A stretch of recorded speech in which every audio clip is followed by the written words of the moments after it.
بل آیا ہے، اس کا نام بھی بہت پیارا ہے، عظمت صحابہ و اہل بیت علیہ السلام دونوں پہ ہمارا سلام ہو۔ اس بل سے تو اسی کو مسئلہ ہو سکتا ہے جو توہین کرنا چاہتا ہو۔ ظاہراً یہ نظر آ رہا ہے کہ جو جماعت توہین نہیں کرتی وہ تو خوش ہونے کے لیے توہین پہ پابندی لگ گئی ہے۔ بسم اللہ الرحمن الرحیم۔ آپ کا انٹرو بڑا زبردست ہے، اور آپ نے یہ جو جملہ کہا یہ بھی بڑا زبردست ہے۔ میں تھوڑا سا اس کے تاریخی پس منظر سے دلیل پیش کروں کہ کتنا خوبصورت بل ہے۔ کیا اسی ملک پاکستان میں اللہ اکبر کے نعروں کے ساتھ بے گناہ لوگوں کا قتل عام کیا گیا یا نہیں؟ خودکش حملہ آوروں نے اللہ اکبر کے نعروں کے ساتھ خود کو پھاڑ کر ہزاروں بے گناہ انسانوں کا خون بہایا یا نہیں؟ تو اس کا مطلب ہے صرف نعرہ خوبصورت ہونا دلیل نہیں ہے کہ اس فرد کا عمل بھی خوبصورت ہو۔ امام علی علیہ السلام کے خلاف جو 3 بڑی جنگیں لڑی گئیں، تو ان میں ایک جنگ لڑنے والا طبقہ خوارج کا تھا۔ یہ خارجی جو ہیں یہ بڑے نمازی تھے، بڑے پرہیزگار تھے۔ ان کی خصوصیات آپ تاریخ میں پڑھیں تو ان کی پیشانیوں کی کھال تلوار سے کاٹ کر پھینکی جاتی تھی، اتنے زیادہ سجدے کرنے والے لوگ تھے، اور ان کے گھٹنوں کی جو کھال ہے وہ سخت ہو جاتی تھی کثرت سجود کی وجہ سے۔ یہ ان کی خصوصیات تھی۔ لیکن وہ امام کے خلاف اور خلیفہ راشد کے خلاف جب نکلے تو ان کا نعرہ کتنا پیارا تھا، لا حکم الا للہ، اللہ کے علاوہ ہم کسی کا حکم نہیں مانتے۔ امیر المومنین تک جب یہ خبر پہنچی تو آپ نے بڑا پیارا جملہ فرمایا کہ کلمۃ حق یراد بہا الباطل۔ کتنا خوبصورت نعرہ ہے، اور اس کے پیچھے چھپے ہوئے عزائم کتنے کافرانہ ہیں۔ کلمۃ حق یراد بہا الباطل۔ جہاں تک اس توہین اہل البیت اور صحابہ کا بل ہے، دیکھیے اس میں کوئی دوسری رائے نہیں ہے۔ قرآن کریم، صحابہ اور اہل بیت تو خیر بہت دور کی بات ہے، ایک عام انسان کی توہین کو قرآن حرام سمجھتا ہے۔ نبی کریم کی احادیث اور اہل بیت کی احادیث اس کو حرام قرار دیتی ہیں۔ یہاں تک کہ نبی کریم صلی اللہ علیہ وآلہ وسلم جب مکۃ المکرمہ میں بیت اللہ کے سامنے کھڑے ہوئے تو بیت اللہ کی شان اور عظمتوں کی تعریف فرمائی، اور اس کی عظمتوں کو بیان کرنے کے بعد ایک جملہ ارشاد فرمایا کہ اے کعبہ، تو اتنی ساری عظمتوں کے باوجود ایک مؤمن کی عزت اور کرامت تجھ سے زیادہ عظیم ہے۔ تو یہ بات بتاتی ہے کہ ایک مؤمن انسان کی توہین خود اللہ اور اس کے دین کی نگاہ میں سب سے بڑا جرم ہے۔ یہ تو ہوگی بات توہین کے حوالے سے۔ اب آتے ہیں اس بل کی طرف۔ اس بل پر ہمیں اعتراض کیوں ہے، جبکہ ہم یہ کہتے ہیں کہ توہین کو روکنا چاہیے، صحیح، اور فرض کریں اگر توہین کسی کی بھی ہو تو اس کا سدباب ہونا چاہیے۔ صحیح۔ اس حوالے سے ہمارے جو مراجع تقلید ہیں، مجتہدین ہیں، ان کے بھی فتاویٰ موجود ہیں اور پوری دنیا کو پتہ ہے۔ وہ یہ کہتے ہیں کہ بھئی اگر کسی بھی مکتب یہ فکر کے مقدسات کی توہین کی جائے تو اس کی 2 حیثیتیں ہیں۔ شرعاً یہ حرام ہے، حرام ہونے کا مطلب یہ ہے کہ اللہ کی طرف سے اس پر عقاب ہوگا، سزا ملے گی، اور دوسرا قانوناً جرم ہے۔ اچھا، قانوناً جرم کا مطلب یہ ہے کہ جہاں پر اسلامی حکومت ہوگی وہ اسلامی حکومت اس کو سزا دے گی، اس مجرم کو جو کوئی ایسا ایکٹ اور کوئی ایسا قدم اٹھائے گا۔ صحیح۔ اب یہاں تک تو ہوگی مکتب تشیع کے اکابر کی رائے۔ ٹھیک ہے۔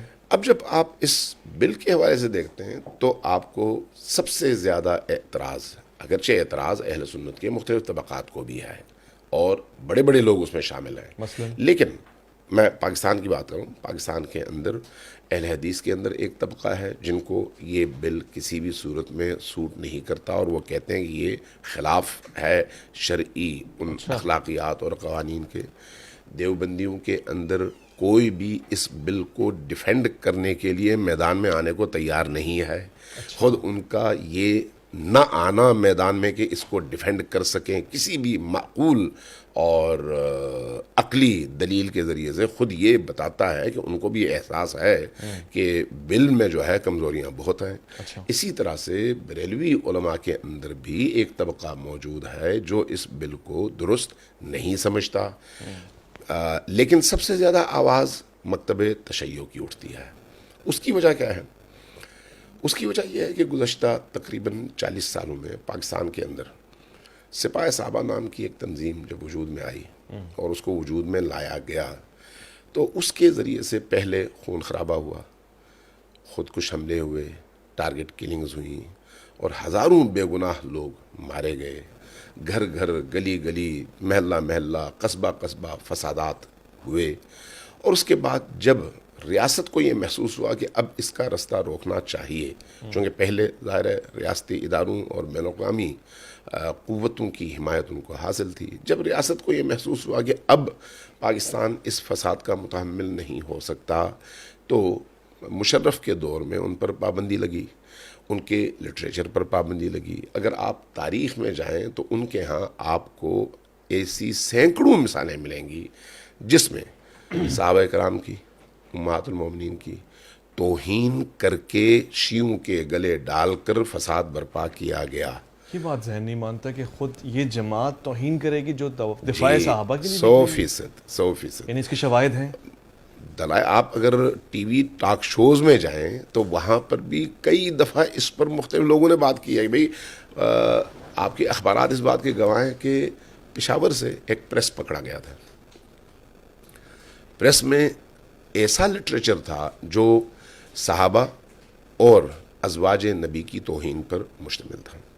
جب پریس پکڑا گیا تو اس کے بعد جب تحقیق ہوئی تو پتہ چلا وہ سپاہ صحابہ معلوم کی ہے. اسی طرح کا ایک عمل لاہور میں ہوا، پکڑے گئے، پتہ چلا سپاہ صحابہ کی ہے. اسی طرح سے جھنگ میں 7 محرم کو ایک کتے کے گلے میں ایک شخصیت کا نام ڈال کر شہر میں چھوڑ دیا گیا، جبکہ 7 محرم تشیع کے حوالے سے پیک کا دن ہوتا ہے محرم کے ایام میں عزاداری اور جلوسوں کے حوالے سے. مقصد کیا تھا کہ اس طرح سے تشیع کے ان رسومات اور عبادات اور جلوسوں کو متاثر کیا جائے. اسی طرح کی ہو بہو کوشش اورگزئی ایجنسی میں ہوئی. وہاں پر ایک کتے کے گلے میں ایک شخصیت کا نام ڈال کر اس کو چھوڑ دیا گیا اور جس نے دیکھا آگ لگی اور نتیجتاً شیعہ سنی فسادات وہاں پر پیدا ہوئے. اس طرح کی مثالیں درجنوں ہیں اس پاکستان کے اندر. میرا دل نہیں مانتا علامہ صاحب کہ وہ جماعت جو دفاع صحابہ اور ناموس صحابہ کی بات کر رہی ہے وہ یہ حرکت کر بھی سکتی ہے. ویسے آپ کہہ رہے ہیں، میں اگر آپ پاکستان میں دہشت گردی، سپاہ صحابہ کی ایکٹیویٹیز اور ان کے لیڈرز کے لنکس دیکھیں تو عقل کیا ہر چیز تسلیم کر لے گی. آپ کو ابھی میں ریسنٹلی ایک مثال دیتا ہوں.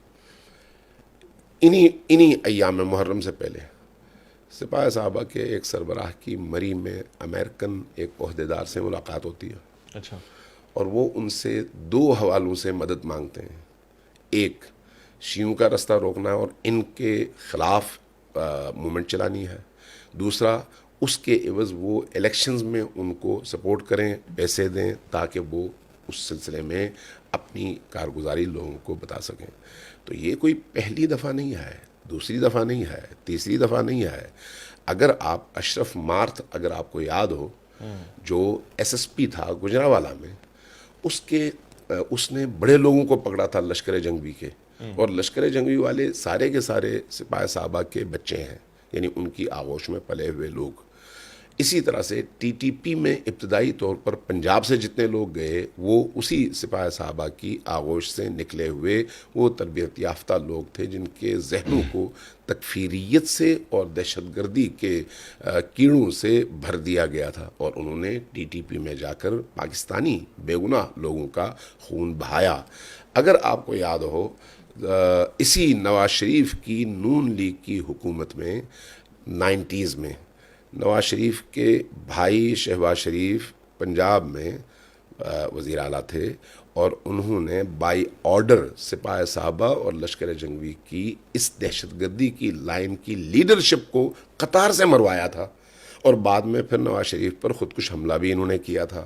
تو یہ تو ایک پوری ہسٹری ہے. اگر آپ اس ہسٹری کو نکال کر دیکھنا چاہیں تو آپ کو ایسی ہوشربا چیزیں ملیں گی کہ آپ حیران رہ جائیں گے.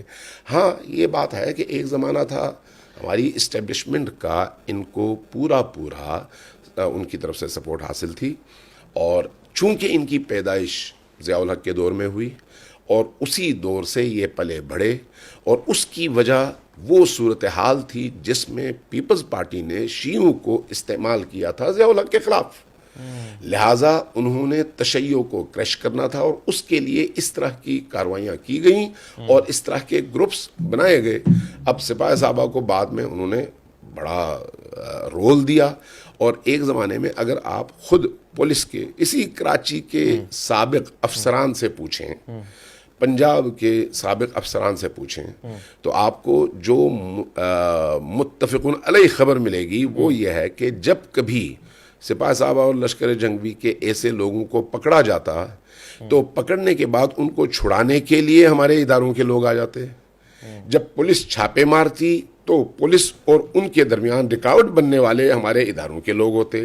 یعنی ایک زمانہ تو ایسا تھا کہ یہ شیر و شکر تھے، لیکن بعد میں مشرف دور میں ظاہر ہے اب دہشت گردی کے خلاف جب ایک عالمی محاذ بن رہا تھا تو اس میں جس طرح سے طالبان سے انہوں نے اپنے لائن کو الگ کیا، اسی طرح سے سپاہی صاحبہ سے بھی الگ کیا. لیکن اب سپاہی صاحبہ کے وجود کا جو بنیادی فلسفہ ہے وہ تو تشیع کے خلاف مومنٹ ہے. لہٰذا جب انہوں نے ان کو کل عدم قرار دیا تو انہوں نے نام بدل کے اپنے کام جاری رکھے. لہٰذا ایک ایسی جماعت جس کے وجود کا فلسفہ اینٹی شیعہ مومنٹ ہو، جس کے وجود کا فلسفہ تشیع کے عقائد پر حملہ ہو، جس کے وجود کا فلسفہ تشیع کے حوالے سے ملک کے اندر پروپیگنڈے کر کے ان کو ہر صورت میں باقی مسلمانوں کے حوالے سے بدزن اور باقی مسلمانوں کو ان سے بدزن کرنا ہو، تو ان سے آپ خیر کی توقع نہیں رکھ سکتے.